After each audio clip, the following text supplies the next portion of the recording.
Hello, my name is Patrick Jonsson and I'm a film composer, and I'm here today with Spitfire Audio, and I'm going to be talking about a film I worked on called The White Helmets, which is on Netflix, and it's an Academy Award-winning documentary short film.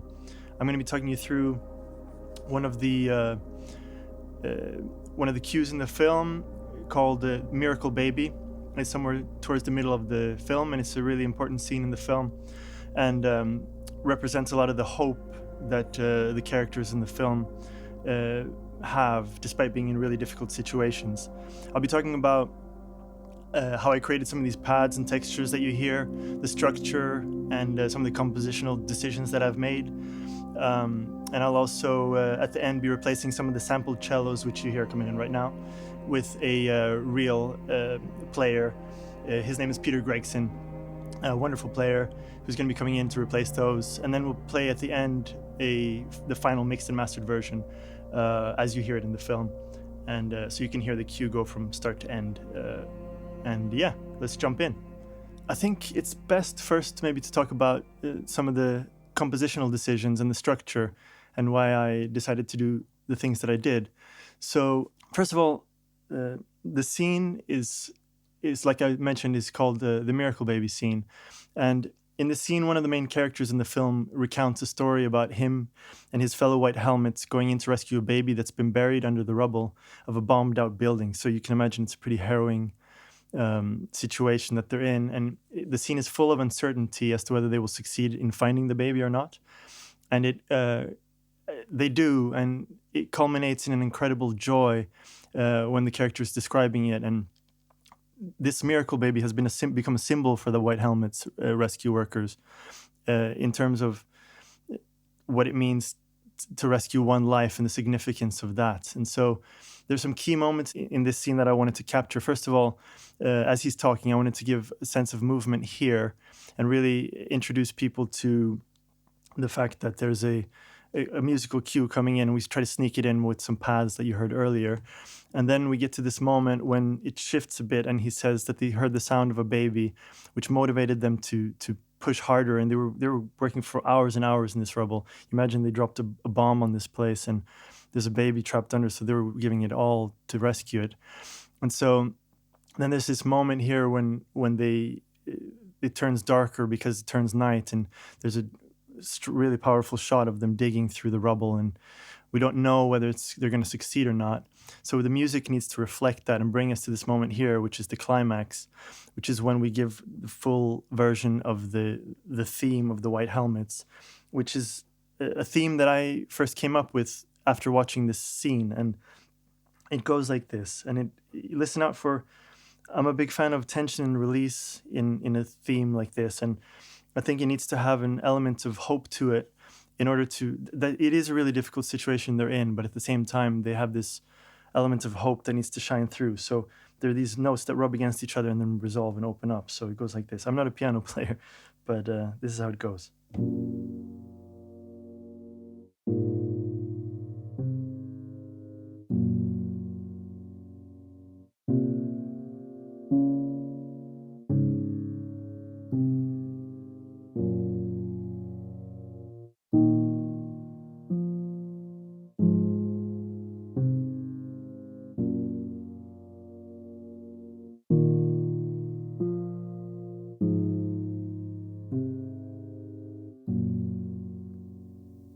So that's the theme, and that comes around in many moments in the film, in these key moments when they're talking about this idea of hope, despite being in these hopeless situations.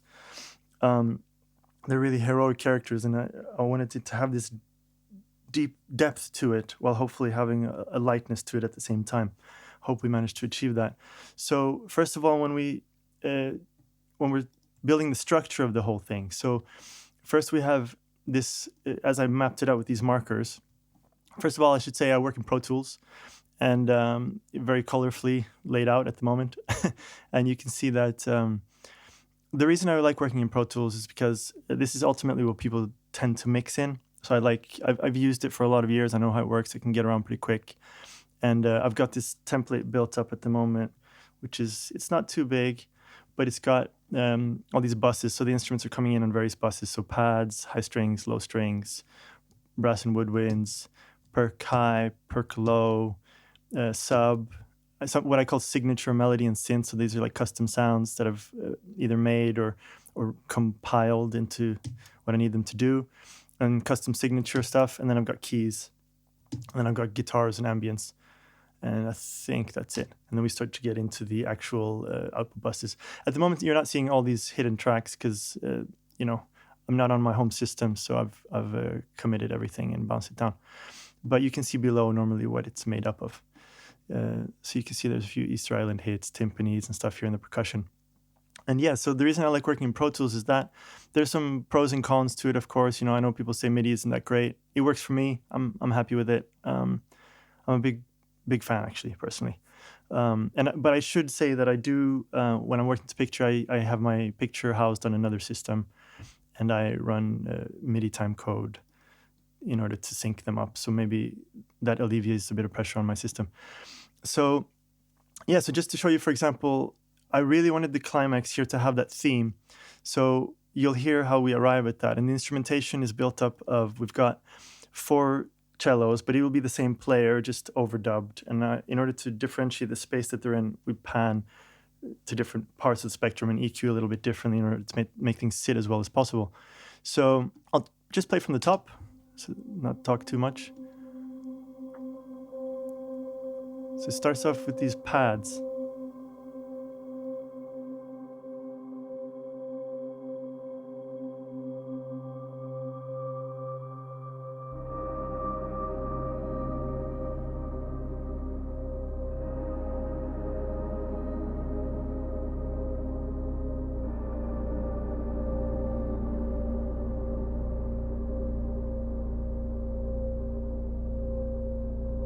I'll stop it there. So if you see a yellow track, that's a reminder to myself, and I still have this system today. I wrote this cue over a year ago, but I still use this system today, is that if it's a yellow track, that it means it's something that I've bounced via my outboard effects. So I've got a wall full of like guitar pedals and random pitch effects and delays and things like that. So I use that a lot because I'm personally, I like the tactile nature of those kind of things. But you have some drawbacks to that too. You have introduced noise and all kinds of recall issues. And these are things you can certainly do in the box just as easily. One thing I would say though is if you want to achieve a similar effect, is to really think about your left and right as being separate things. I know some people are sticklers for keeping the stereo image really stable, and I totally respect that. But me personally, I like my stereo image to be same volume-wise, but I don't mind if one side is brighter or darker than the other because I feel like it gives a width to the whole thing. So if I take out the yellow tracks, you'll hear these layers here.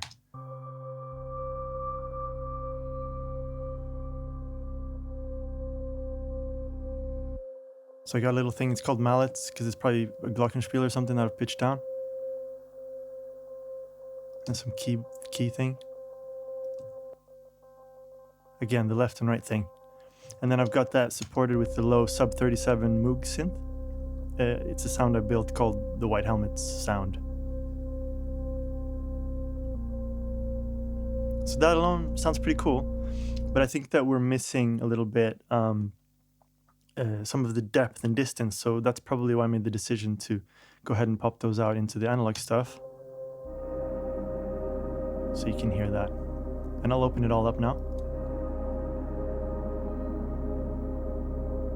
Some very subtle things. So on their own, I mean, you wouldn't say that they're contributing much, but they're doing something. I'll let this keep rolling. You got this guitar comes in.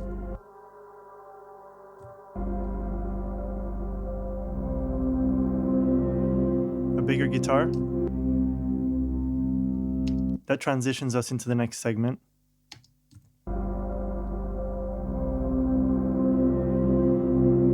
And you can see our cellos are now going to start creeping in here, right at the moment when we start to hear the sound of the baby. Changing texture.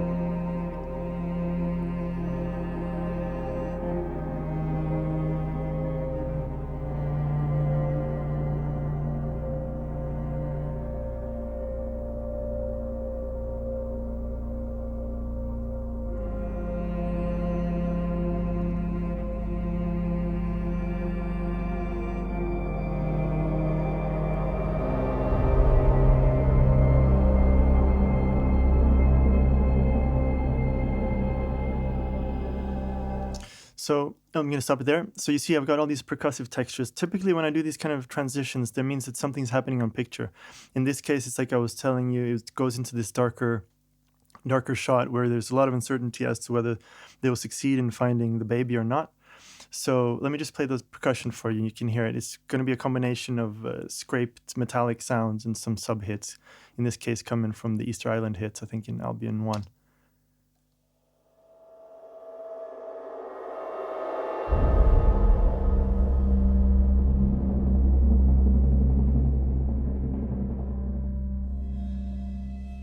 And that top guy is from Enigma, I think. I love that sound. I've used it before. And so, so that takes us to the next section where in my mind is where the cello choir really kind of starts to come in and take over these pads. And you'll see that the pads start to really significantly thin out here because we're handing it over the texture now. It's a good thing to think about how you want to transition in terms of colors, not just harmonically. So we know that we want to arrive at this climax with the theme. So we've got that mapped out in our minds. We know that. But how are we going to get there? We want to have this sense of tension. So what I wrote was this. This is a simplified version of it.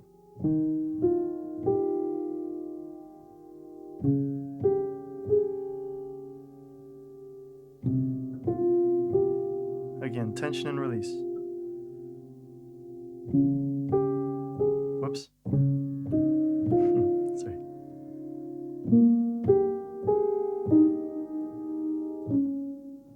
Right?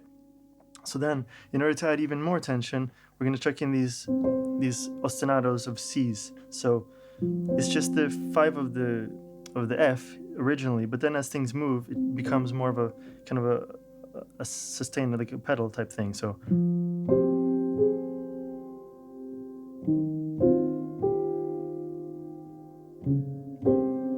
now that C means something different there.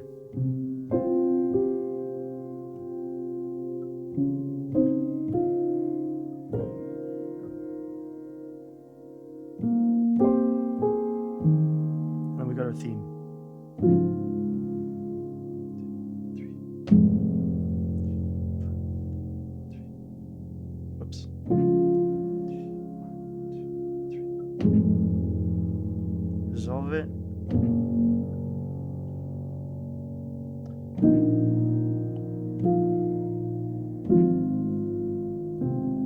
And then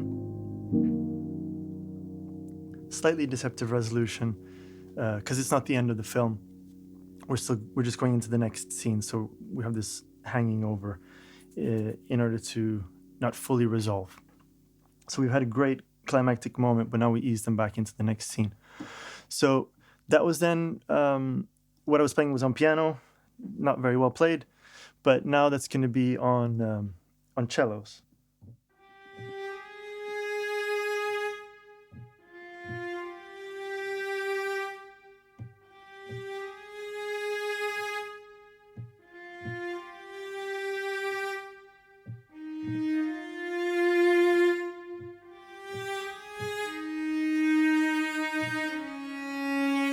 And then we're into the theme, right? So let me play you what that sounds like in context with the sampled strings. So I'm going to take it from a bit earlier so you can hear it run in.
So I hope you can recognize the theme there and can see how that tension moves. One thing I wanted to mention is the way we've supplemented these strings. So if I mute the actual stuff that we're going to be replacing later with Peter, it sounds like this.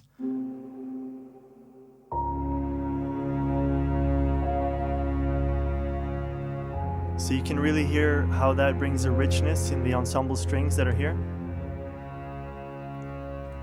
And you see also I've got the sub 37 white helmet sound again. That's a very signature sound in the film. It's a very close sound.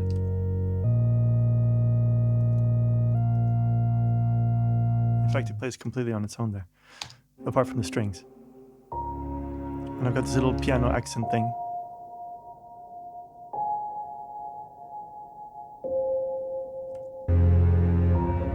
It brings a bit of lightness. With the strings again.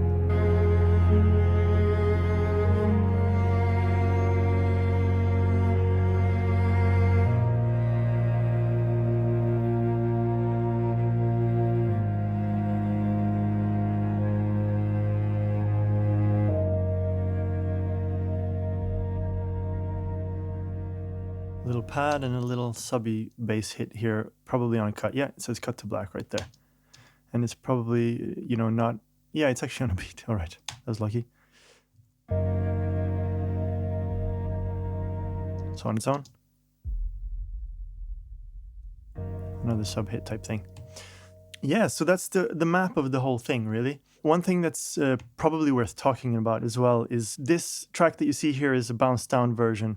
So what I would always do if I'm dealing with sampled strings, particularly if it's like a choir of cellos. So you probably want to get in there and grab an EQ and find the offensive frequencies, because they're going to bunch up in certain places. So yeah, so first of all, this is just a mock-up, and I would have spent a bit more time on this version that you hear above. This is just the MIDI playing back. So I'm hearing that there's a very cold sound, so it needs more vibrato, which you can jump in and alter here, just with these sliders as well, and finesse everything on the modulation wheels. But there are other tutorials on how great to program strings and stuff. But one thing that I would bear in mind is I find that strings tend to bunch up around here.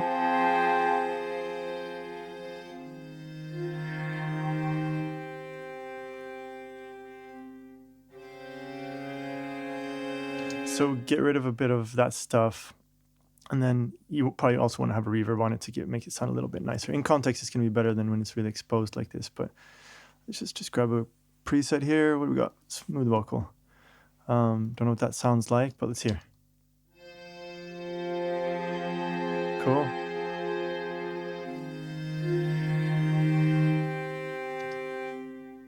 Yeah, that's cool for now. Normally, I would probably use something like Phoenix Verb or the TC6 VSS3, I think it's called, or some of the Lexicon stuff, or for cheaper and just as good alternatives, I would use the Valhalla stuff, which is beautiful. Personally, I like the vintage Verb the best. So you can tell that's much smoother. Another thing you could try if you want to make it even smoother is to put a multi-band compressor on that frequency we were talking about, so that it's only, if you're playing lower, in the lower register, that it's not touching that stuff as much as when you get up into the more nasally part of the register. And you'll hear that what a difference it makes with the real players. Another thing I think is worth mentioning now that I'm looking here, which I wasn't going to talk about, but I think it's really important, is if you have some sort of a controller, even like a single kind of single fader of some sort, and you're able to ride automation as a performance. So you write in the MIDI and everything, you're doing mod wheel data in order to give movement to everything. And thereafter, if you can also give it movement via having some kind of a fader, I'm a big believer in that, because I think that you're giving life to these things and you're injecting some kind of humanity.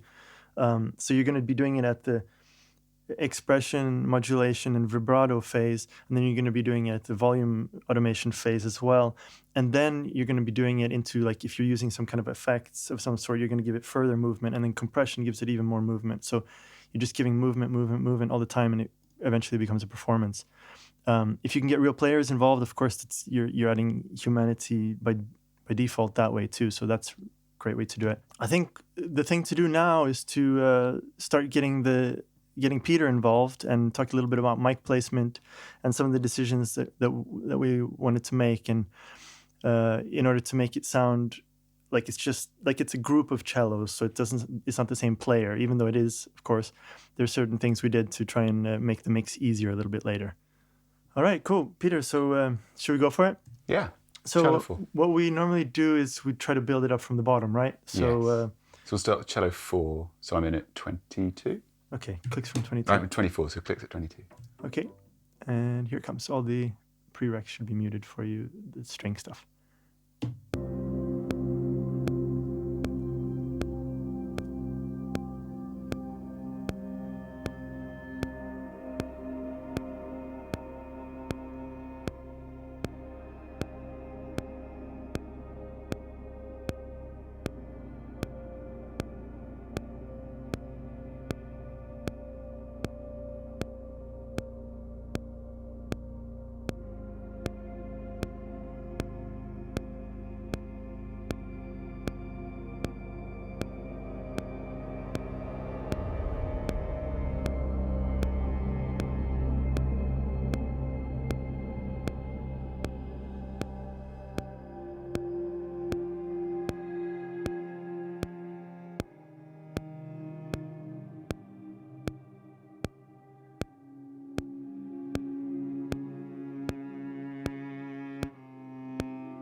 Great. Cool. Can we actually just drop in the last...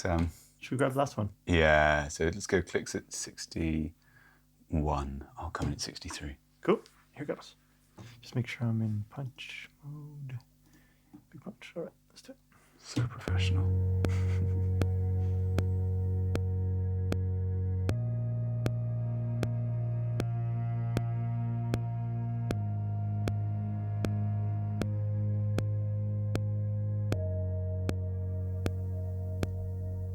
Beautiful. Cool. So let's now do cello 1 up until bar 38, end of 38. Okay. Same drop. 25 I'm in, so let's go clicks 23. Cool. Thanks. Here it comes.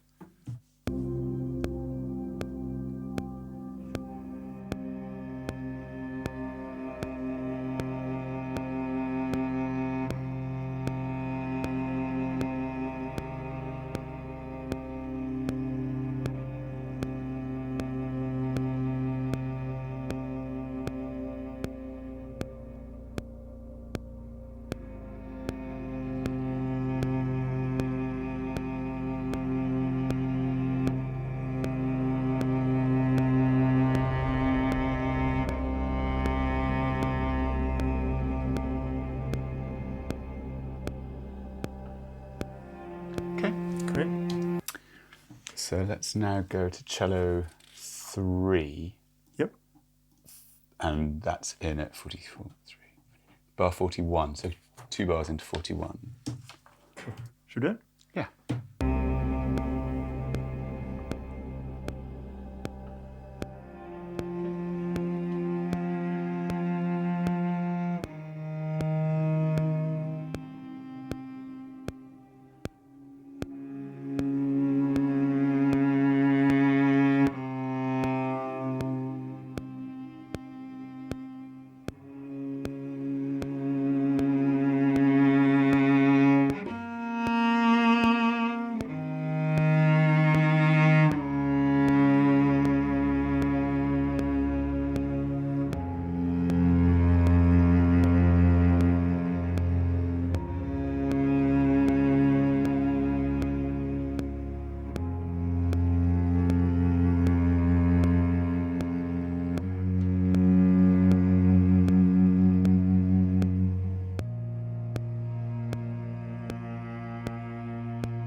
Yeah, I love the quality of that at the end. That's great. What's next? Let's do cello two. Mm-hmm. Yeah, cello 2. So that's in at 44, 41 again. So just 2 bars into 41, please. Okay, cool. Yeah.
Beautiful.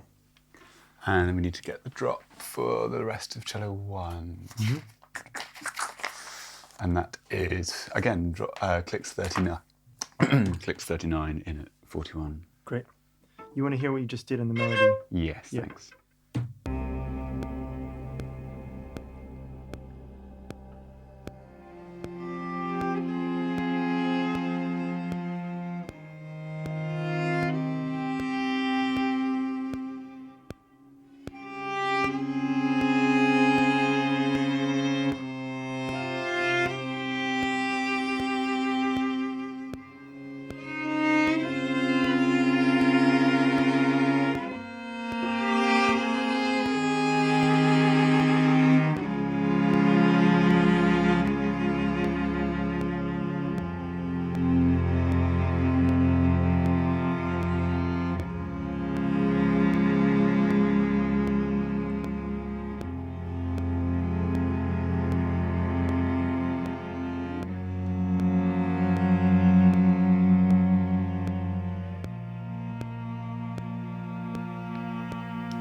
We'll just do one more of those. Same thing?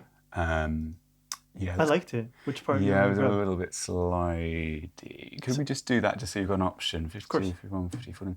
Clicks at 48, we fine? I'll come Yeah. at 40. Always ruin a take.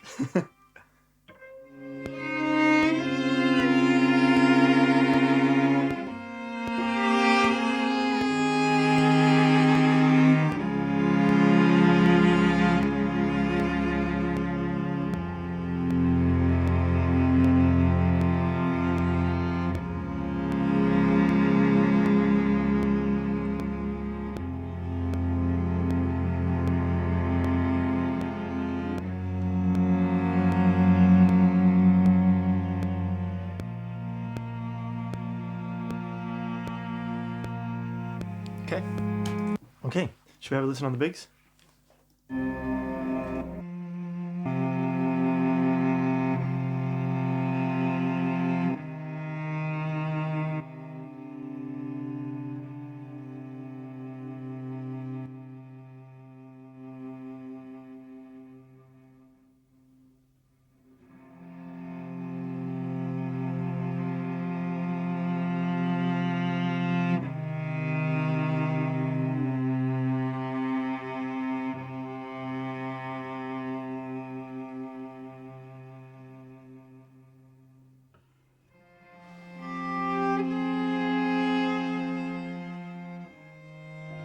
There might be a more delicate way to do that G flat thing. Okay.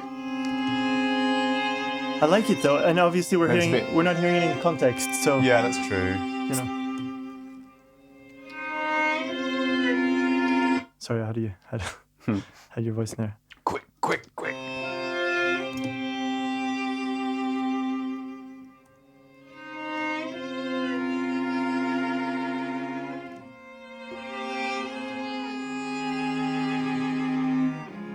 It's beautiful, man. It's beautiful. No reverb. Yeah, no reverb. That's a good sign.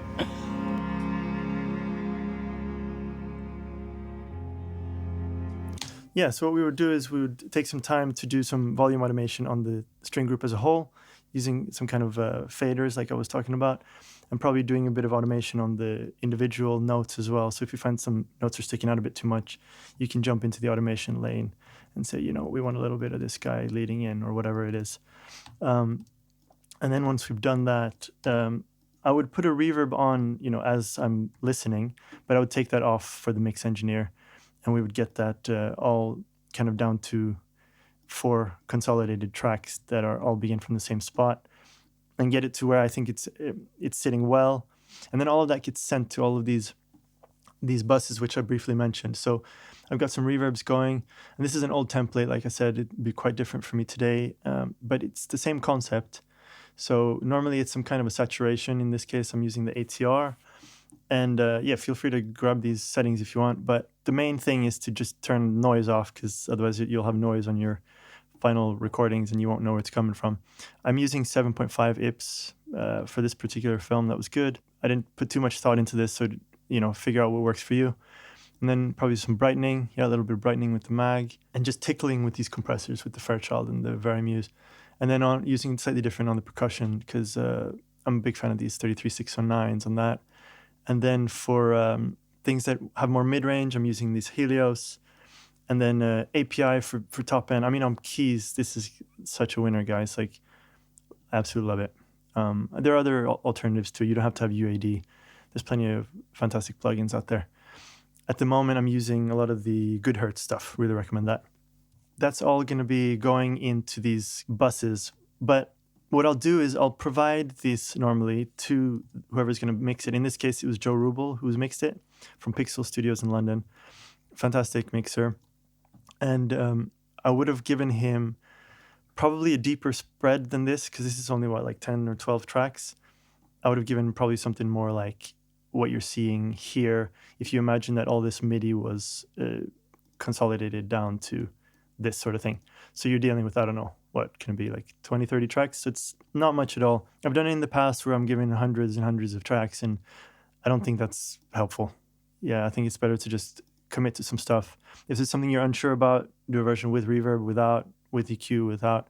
But it's going to be hard for a mixer to kind of recreate things that you're in love with. So if you're in love with something, definitely go for it.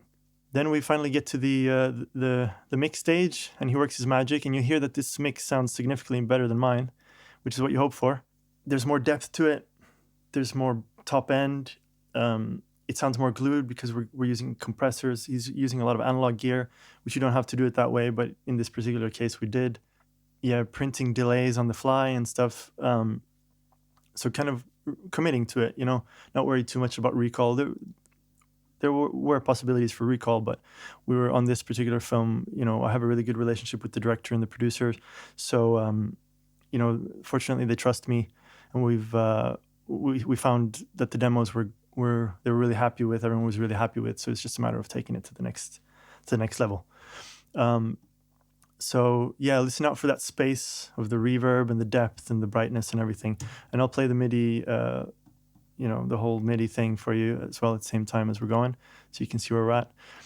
If you see grayed out regions like this, it means that it's stuff that I bounced out and into the analog world. So that's just an indicator I use for myself. If it's a grayed region, it means it's not active. It's being done by audio now.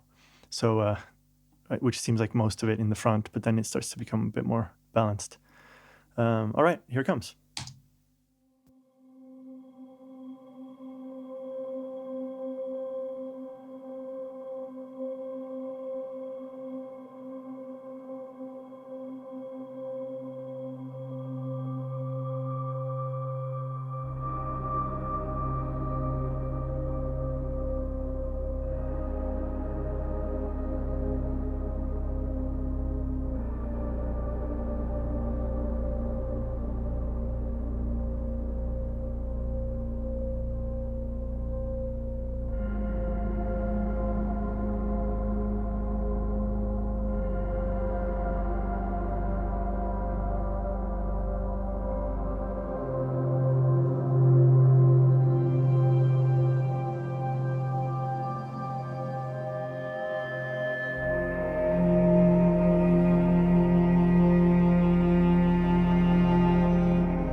Great. So that's the full piece. Hope you enjoyed it and got something out of this. Let me know what you guys think. Would love to hear from you. Thanks very much. Bye. How important is that for you, do you think, to know what the scene is about and everything before you get started? I mean, I think it makes a huge difference. And you're trying to, you've written music in response to a scene, and then I'm going to try and play your music. It does help to know.